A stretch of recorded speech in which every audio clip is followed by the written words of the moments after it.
नमस्कार दोस्तों, welcome to my channel. मैं हूं चांद कुमार। दोस्तों, आज हम एक ऐसी केस स्टडी को डिस्कस करेंगे, एक ऐसी सिचुएशन को देखेंगे जो कि हर ब्यूरोक्रेट की लाइफ में एक ना एक बार तो ज़रूर आ ही जाती है। शायद ही कोई ऐसा ब्यूरोक्रेट होगा जो ये कह सके कि मेरी लाइफ में कभी ऐसी सिचुएशन नहीं आई। आज हम ऐसी सिचुएशन की बात करेंगे जहां पर एक मिनिस्टर एक ऑफिसर को अप्रोच करता है गलत काम करने के लिए, इलीगल काम करने के लिए, एंड बदले में कुछ किकबैक्स ऑफर करता है। अब ऐसी सिचुएशन में एक ऑनेस्ट ऑफिसर को क्या करना चाहिए, वो आज हम जानेंगे, कोशिश करेंगे उसे रिजॉल्व करने की। चलिए शुरुआत करते हैं आज के इस सेशन से। इस सेशन में आगे बढ़ूं उससे पहले मैं आप लोगों का धन्यवाद देना चाहूंगा, बिकॉज आप में से बहुत सारे लोगों ने मेरे इन दोनों चैनल्स को सब्सक्राइब किया। मुझे उम्मीद है कि डेली बेसिस पे यहाँ पे जो भी कंटेंट आपके लिए भेजा जाता है यूपीएससी से जुड़ा हुआ, आप उसका लाभ उठा रहे होंगे। अब बात करते हैं कि जब भी किसी एथिक्स की केस स्टडी को हम आंसर करते हैं, खासकर के यूपीएससी के एग्जामिनेशन में आंसर करते हैं, और कोई ऐसी केस स्टडी है जहां पर सिर्फ एक ही सवाल हमसे पूछ लिया, बड़ा जनरल सा सवाल हमसे पूछ लिया गया हो कि आप ऐसे में क्या करेंगे, तो वहां पर हमारा स्ट्रक्चर कैसा दिखना चाहिए। मैंने अपनी लास्ट वीडियो में भी आपसे डिस्कस किया था कि देखिए, कोई भी ऐसी केस स्टडी आती है उसके स्ट्रक्चर में 5 चीजें आ जाती हैं। सबसे पहले तो हमें एक इंट्रोडक्शन देनी होती है जहां पर हम ब्रीफली कैप्चर करते हैं कि केस स्टडी का सब्जेक्ट मैटर क्या है। एग्जामिनर को बताना होता है कि हम किस अप्रोच से इस केस स्टडी को रिजॉल्व कर रहे हैं। दूसरा आता है कि उस केस स्टडी में स्टेक होल्डर्स यानी कि हितधारक कौन कौन है, वो हमें बताना होता है। तीसरा, एथिकल डिलेमास क्या क्या है हमारे सामने, वो हमें यहाँ पर एनालिस्ट करने होते हैं। चौथा आता है कि हमारे सामने क्या क्या ऑप्शंस अवेलेबल हैं, वो हम यहाँ पे बताते हैं। एंड हर एक ऑप्शन का फायदा क्या है, नुकसान क्या है, वो हम यहाँ पर एनलिस्ट करते हैं। एंड आखिरी में हम बताते हैं कि हम कौन सा ऑप्शन चूज कर रहे हैं और क्यों उस ऑप्शन को चूज कर रहे हैं, ये आखिरी में आ जाता है। तो ये सारी चीजें आज हमारे भी केस स्टडी में रहेंगी। देखिए, अब केस स्टडी की तरफ बढ़ते हैं। छोटी सी केस स्टडी है और उसे फटाफट से पढ़ लेते हैं। सबसे पहले क्या कह रहा है जी, आपको recently secretary to the department of education appoint किया गया। सो अब as a secretary to the department of education, ये आपकी रिस्पॉन्सिबिलिटी है कि आने वाली जो 10,000 रिक्रूटमेंट्स हैं टीचर्स की, उन्हें आप ओवरसी करेंगे। सो स्टेट में 10,000 टीचर्स को भर्ती किया जाना है, वो आपकी निगरानी में भर्ती किया जाना है। ऐसे में कहता है जी कि ये जो पूरा एग्जामिनेशन होगा, इसमें 3 स्टेजेस होंगी, prelims, mains and interview stage होंगी। एंड इन तीनों स्टेजेस में से ये जो 2 स्टेजेस हैं, that is mains and interview stages, इन दोनों के कंबाइंड स्कोर के बेसिस पे जो टीचर्स हैं उनकी फाइनल मेरिट लिस्ट बनेगी। कहता है जी, despite the process being design to be meritocratic, पूरी स्टेट में ये बात फैली हुई है, ये एक धारणा बनी हुई है कि ये जो पूरा का पूरा रिक्रूटमेंट प्रोसेस है ये करप्ट है, और यहाँ पर जो रिक्रूटमेंट होती है ये करप्शन के बेसिस पे ही होती है। This is the belief, wide spread belief in the state. ऐसे में आपके जो एजुकेशन मिनिस्टर हैं, अब आप सेक्रेटरी हैं, सेक्रेटरी से ऊपर तो एजुकेशन मिनिस्टर ही हैं इस डिपार्टमेंट में, उन्होंने आपको एक लिस्ट प्रोवाइड की और इस लिस्ट में 3,000 लोगों के नाम लिखे हुए हैं। और आपसे ये कहा गया कि देखिए, ये जो 10,000 टीचर्स की भर्ती कर रहे हैं, इन 10,000 में से इन 3,000 लोगों को हमें मेरिट लिस्ट का हिस्सा बनाना है। फाइनल मेरिट लिस्ट में इन 3,000 लोगों का नाम होना चाहिए। और साथ ही में उन्होंने आपको इसके बदले में क्या कहा, एक ऑफर दिया कि अगर आप ऐसा करते हैं तो आपको इसके बदले में काफी सारा फायदा मिलेगा। आपकी वाइफ के नाम, जो कैपिटल सिटी है हमारी स्टेट की, वहां पे एक फ्लैट हम रजिस्टर करवा देंगे। साथ ही में आपको और भी किकबैक्स इस केस में मिलेंगे।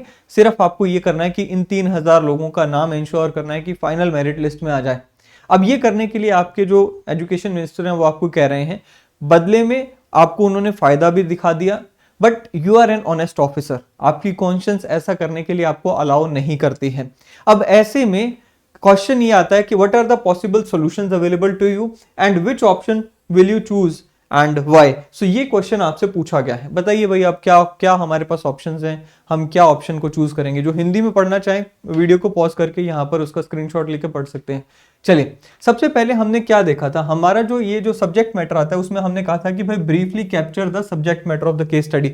अब इस केस स्टडी का सब्जेक्ट मैटर क्या है, यानी कि मैं जब ये केस स्टडी को एज अ स्टूडेंट रिजॉल्व करूंगा, इस केस स्टडी का मेरा अप्रोच क्या रहने वाला है। डेफिनेट सी बात है that being an honest officer I have to ensure कि जो हमारा रिक्रूटमेंट प्रोसेस है वो स्मूथली हो जाए and on the basis of merit हो जाए।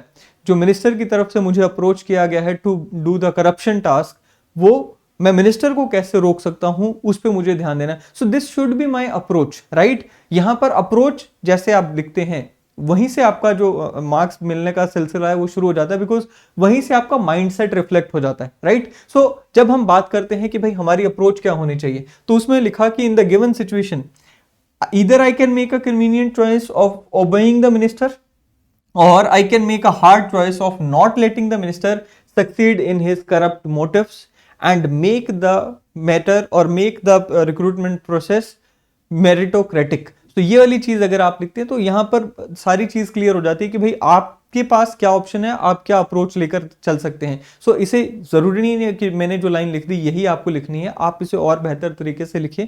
These are just for the reference purposes, right. So आप इसमें क्या लिखेंगे वो आपको लिखना चाहिए. पॉजिटिव से यहां पर लाइन कुछ लिखें जहां पर आपकी अप्रोच क्या रहेगी इस केस स्टडी को रिजॉल्व करने की, वो आप लिखेंगे. दूसरा क्या आता है जी, स्टेक होल्डर्स कौन कौन है. अब हमने क्या कहा कि भाई किन किन के हित इसमें इन्वॉल्व होंगे, इफेक्ट होंगे. सबसे पहले तो definitely deserving candidates stake holder हैं, नॉन डिजर्विंग कैंडिडेट्स भी यहां पर स्टेक होल्डर हो गए, राइट. तीसरा क्या आ गया, मिनिस्टर्स हो गए, राइट. जो मिनिस्टर जो आपको करप्शन करने के लिए कह रहा है, आप खुद हो गए, government at I mean large हो गई एंड पब्लिक एट लार्ज हो गई. सो ये सारे के सारे स्टेक होल्डर्स हो गए जो कि इंपैक्ट होने वाले हैं. फिर आता है ethical dilemmas. Now you tell me in the comment section कि क्या क्या एथिकल डिलेमास यहां पर होंगे, यानी कि कौन सी नैतिक दुविधाएं आपके सामने हैं, क्या आपको करना है. अब देखिए एथिकल डिलेमा मैंने आपको पहले भी बताया था कि कब अराइज होता है, जब you have two values which are at conflict with each other, you have to choose one. Now that two values versus आ गया उसमें, उसे हम एथिकल डिलेमा कह देते हैं. So in the given case study क्या क्या एथिकल डिलेमा है, लीगल वर्सेस इलीगल, या तो मैं एक लीगल कदम उठाऊं जो मेरिटोक्रेटिक बेसिस पे रिक्रूटमेंट होनी है उसे करने दूं, या इलीगल कदम उठाऊं. सो मेरा यहाँ पे लीगल वर्सेस इलीगल हो गया. दूसरा हो गया ऑनेस्ट वर्सेस डिसऑनेस्ट. अब देखिए वैल्यूज तो सारी है ना, हमने अपनी वैल्यू वाली जो क्लास पढ़ाई थी उसमें भी हमने डिस्कस किया था कि values can be positive, values can be negative. तो अब ये नहीं कोई कह सकता ना कि भाई ये वाली तो वैल्यू है नहीं, ये भी तो वैल्यू है, राइट. तो ये हमें कॉन्फ्लिक्ट दिखाना है कि भाई कौन सी दो वैल्यूज में कॉन्फ्लिक्ट आ रहा है. अब ये पॉजिटिव में आ रहा है और नेगेटिव में आ रहा है, या पॉजिटिव पॉजिटिव में आ रहा है, नेगेटिव नेगेटिव में आ रहा है, डज नॉट मैटर. कॉन्फ्लिक्ट तो कॉन्फ्लिक्ट आएगा ना, ठीक है. तो ये हो गया. फिर करेज वर्सेस कोवर्डिस. करेज आप साहसी हैं या फिर आप डरपोक हैं, मिनिस्टर की बात मान जाते हैं. Dedication to service versus self interest. Integrity versus dishonesty. Objectivity versus subjectivity. Kindness versus cunningness. Impartiality versus partiality. Fair versus unfair. So ये सारी की सारी जो आपकी वैल्यूज हैं ये यहां पर आ जाएंगी जो कि कंफ्लिक्ट कर रही हैं. So this is how we write ethical dilemmas, right. So ethical dilemma. अब आगे बढ़ते हैं कि हमारे पास क्या क्या ऑप्शंस अवेलेबल हैं. आप मुझे बताइए कि क्या क्या ऑप्शंस अवेलेबल हैं. मैंने आपको लास्ट वीडियो में भी बताया था कि भाई जब भी हम ऑप्शंस की बात करते हैं, अवेलेबल ऑप्शंस की बात करते हैं, तो हम सबसे पहले सभी एक्सट्रीम ऑप्शंस लिखते हैं. या तो मैं बिल्कुल बात नहीं मानूंगा, रिवोल्ट कर दूंगा, या बिल्कुल बात मान लूंगा, चुप करके जो भी मिनिस्टर मुझे बेनिफिट दे रहा है मैं वो ले लूंगा, या फिर और जो एक्सट्रीम ऑप्शंस हैं वो. एंड में जो है ना हम एक अच्छा सा ऑप्शन लिखते हैं जो कि एक बैलेंस्ड अप्रोच वाला ऑप्शन होता है, ठीक है. सो एक्सट्रीम ऑप्शंस थोड़े थोड़े देख लेते हैं क्या है. Quietly obey the minister and allow 3000 undeserving candidates to be part of the merit list. तो या तो ये हो सकता है कि मैं 3000 लोगों को मेरिट लिस्ट का हिस्सा बनने दूं जो कि अनडिजर्विंग हो. एंड इसके फायदे क्या होंगे, नुकसान क्या होंगे. सबसे पहला तो ये कि भाई इजी चॉइस हो गई मेरे लिए शॉर्ट टर्म में, good relation with the minister हो गए, फाइनेंशियल गेन हो गया मेरे लिए. तो ये सारे मेरे फायदे हो गए. नुकसान ज्यादा है. ऐसे जो भी एक्सट्रीम ऑप्शंस होते हैं जो कि हम चूज नहीं करने वाले हैं डेफिनेटली, उनके फायदे कम नुकसान ज्यादा लिखने हैं. अगर आपको फायदे और भी समझ आ रहे हैं कि भाई मेरी तो पता नहीं कौन सी आने वाली जनरेशन से इससे तर जाएंगी या ऐसा कुछ नहीं, आपको ज्यादा फोकस क्या करना चाहिए यहाँ पे, नुकसान पे करना चाहिए जो नुकसान है इसके. सो ऑफकोर्स क्या क्या नुकसान है. डिसऑनेस्ट है मेरे पार्ट पे, कवर्ड है, अनफेयर है, बर्डन ऑन माइंड कॉन्शियंस है, may get myself into legal trouble and scandal अगर एक्सपोज हो जाता है, ठीक है जी, and against the large public interest. तो ये क्या हो गए, नुकसान हो गए. फिर आता है जी नेक्स्ट ऑप्शन क्या हो सकता है. नेक्स्ट ऑप्शन जैसे मैंने आपको कहा ना, या तो बिल्कुल एक्सपोज ही कर दूंगा पहली बार में मिनिस्टर को, या फिर बिल्कुल उसकी बात ही मान लूंगा. तो नेक्स्ट ऑप्शन क्या है, expose the minister in the media, write formal complaint to the chief minister and all. अब इसके फायदे क्या है. अब देखिए you will be an honest officer. आप यहाँ पे दिखा पाएंगे कि जी मैं तो, मेरे से तो बड़ा ऑनेस्ट है ही नहीं, मेरे को तो मिनिस्टर ने कह भी दिया तो भी मैंने उसकी कंप्लेन इतनी बड़ी कर दी, राइट. अपराइट एकदम है ना. दूसरा क्या है, benefit to the deserving candidates, of course वो मिलेगा.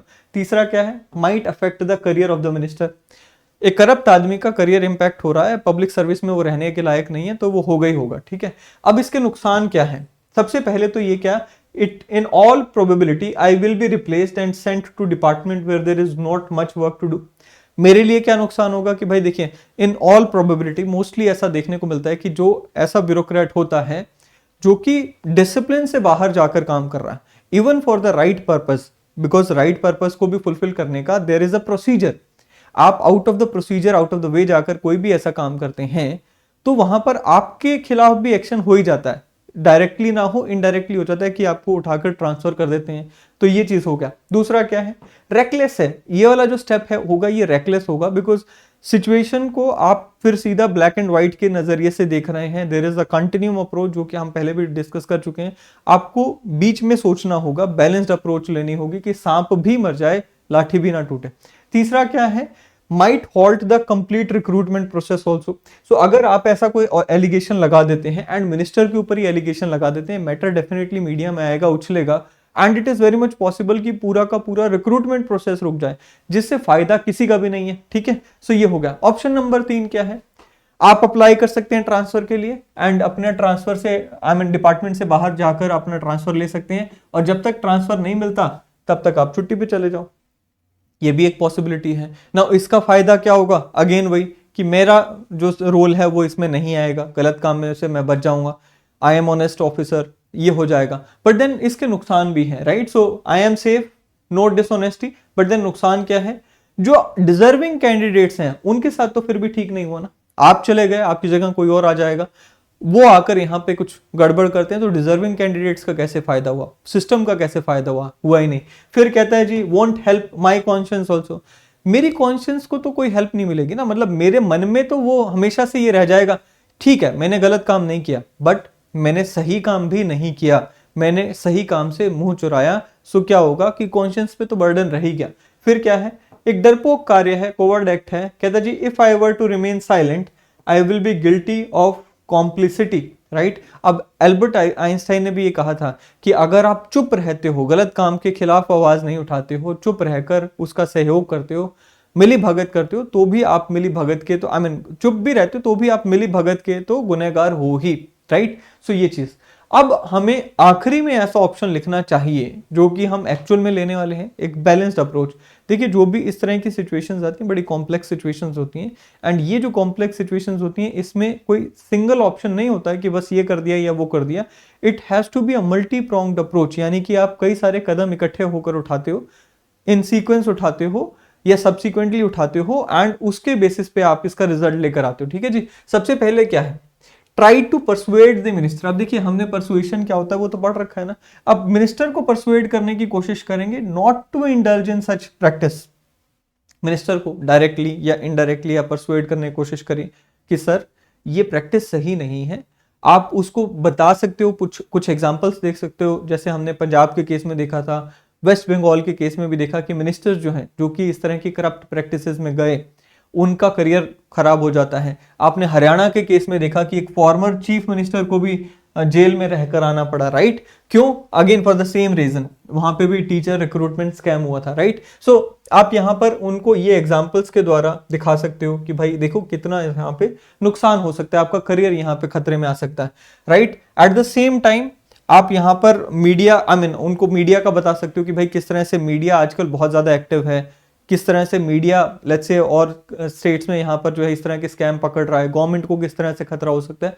तो ये सारी चीजें आप उनको बताकर यहाँ पर परसुएड कर सकते हो। अगर ये परसुएशन काम नहीं करती है फॉर सम रीजन और द अदर, मिनिस्टर बिल्कुल आई मीन अड़ियल हो ही गए हैं, then you may take help of your colleagues. आप वहां पे अपने कलीग्स की हेल्प ले सकते हो, यानी कि लेट्स से आप एजुकेशन डिपार्टमेंट के सेक्रेटरी हो, आप चीफ सेक्रेटरी की हेल्प ले सकते हो, उनको थोड़ा सा इशारा दे सकते हो कि भाई इस तरह की लिस्ट आ रही है, क्या करना चाहिए, उनकी आप यहाँ पे मदद ले सकते हैं। अगर वहां पर भी नहीं आपकी बात बनती दिख रही, फिर आप यहाँ पर जो है चीफ मिनिस्टर का रास्ता अपना सकते हैं। आप फिर थोड़ा थोड़ा देखिए, सबसे पहले बिल्कुल ही ऐसा स्टेप ले रहे हैं जहां पर कोई सांप भी मर जाए लाठी भी नहीं टूटे, लेकिन अगर वो स्टेप से बात नहीं बन रही फिर धीरे धीरे आप एक्सट्रीम की तरफ जा रहे हैं। तो अब आप यहाँ पर क्या कहते हैं जी, चीफ मिनिस्टर से बात कर सकते हैं, एंड चीफ मिनिस्टर को आप सेम चीजों के लिए कन्विंस कर सकते हैं कि सर गड़बड़ हो जाएगी, राइट, इसको रोकिए। अगर फिर भी नहीं बात बनती, then you can go for the extreme step. But again I know some of the bureaucrats जो कि I mean I have personal talk with them, वो तो कहते हैं जी इस केस में फिर एक्सट्रीम स्टेप आपको नहीं लेना चाहिए, आप सिर्फ मिनिस्टर को कहो जी जो भी कहना है वो रिटर्न में दे दो, राइट। बट देन वो एक पर्सनल चॉइस आ जाती है कि भाई आप यहाँ पर ये कह सकते हैं कि भाई अगर मिनिस्टर ने, आप मिनिस्टर से रिटर्न में मांग लो कि भाई जो भी कहना है मिनिस्टर को कि रिटर्न में दे दें, वो नहीं देगा रिटर्न में तो आपको हो सकता है ट्रांसफर कर दे, आप ट्रांसफर हो जाओगे, चलो आपकी जान छूट जाएगी। या फिर आप लेट्स से आप ये कर सकते हैं कि भाई वहां पर आप मीडिया के सामने कुछ लीक कर सकते हैं, डायरेक्टली नहीं तो इनडायरेक्टली लीक कर सकते हैं कि भाई इस तरह की यहाँ पर लेट्स से लिस्ट बनाई जा रही है। सो ये स्टेप एक्सट्रीम है, right. But then you have to show the examiner कि भाई सबसे पहले मैं उसे इजिली रिजॉल्व करने की कोशिश करूंगा, इस तरीके से रिजॉल्व करने की कोशिश करूंगा कि सारी चीजें प्रेम प्यार से निपट जाएं, ठीक है जी। सो ये हो गया हमारा आज का ये केस स्टडी। अब इसके फायदे क्या है और नुकसान क्या है? फायदा ये होगा कि भाई देखिए मेरी ऑनेस्टी एंड इंटीग्रिटी बची रह जाएगी। डिजर्विंग कैंडिडेट्स, अगर मिनिस्टर मान गया तो डिजर्विंग कैंडिडेट्स को जॉब मिल जाएगा, सोसाइटी के लिए अच्छा है, करेज होगा on my part to do the same thing, good governance हो जाएगी, recruitment process is not affected.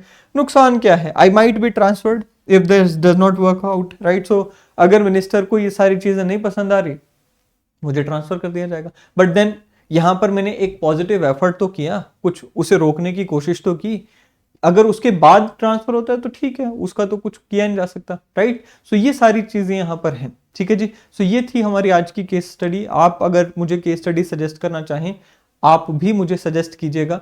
मेरा जो लेट्स से आप मुझे यहाँ पर भेज सकती हैं, राइट। जो मेरा इंस्टाग्राम आईडी है आप मुझे उस पर मैसेज कर सकते हैं, जो भी केस स्टडी आप मुझे भेजना चाहें तो उसके ऊपर हम डिस्कशन कर लेंगे। नहीं तो मैं और केस स्टडीज आने वाले सेशंस में लेकर आऊंगा। वीडियो पसंद आए इसे लाइक करें, शेयर करें, चैनल को सब्सक्राइब करना ना भूलें। अगले सेशन में फिर मिलेंगे। Till then thank you, have a great day.